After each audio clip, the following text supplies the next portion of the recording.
सहारनपुर हकीकतनगर रामलीला मैदान में आदिवासी आरक्षण बचाओ संघर्ष समिति के राष्ट्रीय अध्यक्ष आतिश सिंह अम्बेडकर के आह्वान पर पूरे प्रदेश में आदिवासियों के रूप में गोष्ठी का आयोजन किया गया, जिसे लेकर हकीकतनगर रामलीला मैदान आदिवासियों को सम्मानित किया जाए, जिसके आरक्षण बचाओ संघर्ष समिति के मुख्य अतिथि विक्की राष्ट्रीय संयोजक श्रीमती उषा सिंह, आरक्षण बचाओ संघर्ष समिति के मंडल मेरठ सहारनपुर अरुण कुमार गौतम वक्तारण उपस्थित रहे। राष्ट्रीय अध्यक्ष आतिश सिंह अम्बेडकर ने बताया, महिला जिनकी राष्ट्रीय संयोजक आरक्षण बचाओ संघर्ष समिति के पिछले गत वर्षों से जिले में आदिवासियों की आस्था एवं मांग के अनुसार इस रूप से अवकाश घोषित किया जाना चाहिए। आदिवासी समाज में रोष व्यक्त है। राज्यपाल उत्तर प्रदेश महामाई राष्ट्रपति भारत सरकार नई दिल्ली ज्ञापन में कहा गया कि आदिवासी की संस्कृति, पर्यावरण संरक्षण, जल जंगल संघर्ष को लेकर देश विदेश में बनाया जाता है। सहारनपुर से जिला मंडल प्रभारी मनोज सक्सेना की रिपोर्ट। जी, आपका नाम?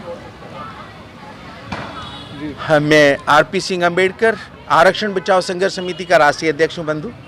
और आज यहाँ सहारनपुर में जो मैं आया हूँ वो विशेष रूप से आज अंतर्राष्ट्रीय आदिवासी दिवस है, और ये पूरे विश्व में ही नहीं और भारत में ही नहीं, ये हर सूबे में मनाया जा रहा है भारत के। और आरक्षण बचाओ संघर्ष समिति के बैनर तले भी उत्तर प्रदेश की 5 जगहों पे ये कार्यक्रम हो रहा है। उत्तर प्रदेश में बांदा, लखनऊ और बनारस, लखीमपुर खीरी, चंदन चौकी के ऊपर कार्यक्रम इस समय हमारे वरिष्ठ पदाधिकारी कर रहे हैं, और मैं स्वयं यहाँ आपके बीच सहारनपुर में हूँ।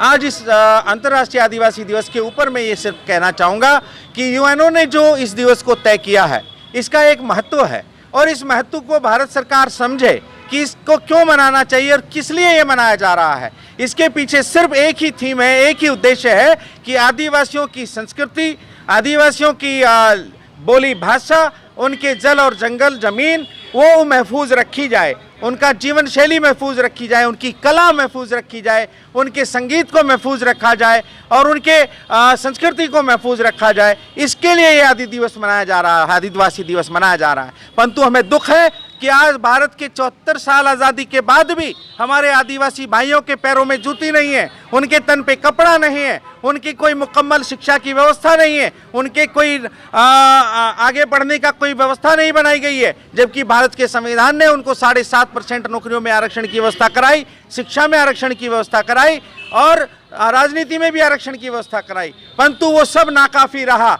74 साल बाद एक बहुत बड़ी एक अवधि है, एक युग है पूरा। इस पूरे 74 साल के युग में अब तक भी उनको न्याय नहीं मिल सका।